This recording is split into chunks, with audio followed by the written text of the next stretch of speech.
Welcome to KV channel. இன்றைக்கி மாம்பழ குல்ஃபி தான் செய்ய போகிறோம். நான் பங்கனப்பள்ளி மாம்பழம் ஒரு மீடியம் சைஸ் எடுத்துருக்குறேன். அது நல்லா மிக்சியில் நம்ம அந்த பழத்தை மட்டும் எடுத்து போட்டு ஒரு 2.5 டம்ளர் பால் ஊற்றி தேவையான அளவுக்கு சர்க்கரை போட்டுக்கலாம். நான் கொஞ்சம் சாக்லேட் போடுறேன் ஒரு ஃப்ளேவருக்காக. உங்களுக்கு வேணும்னா போட்டுக்கலாம், இல்லை வேண்டாம்னா விட்டுடலாம். இது நல்லா மிக்சியில் நம்ம அரைச்சிட்டு ஐஸ் க்யூப்பில் ஊற்றிடலாம். நான் நட்ஸ்லாம் எதுவும் போடல, உங்களுக்கு தேவைப்பட்டால் நீங்கள் நட்ஸ் போட்டுக்கலாம்.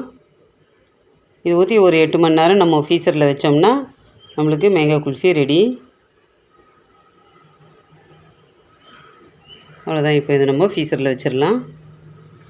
8 மணி நேரம் ஆயிடுச்சு. இப்போ இதை எடுத்து நம்ம தண்ணியில் ஒரு நிமிஷம் இதை போல் வச்சு எடுத்தோம்னா குல்ஃபி நம்ம எடுக்கிறதுக்கு கொஞ்சம் ஈஸியாக இருக்கும்.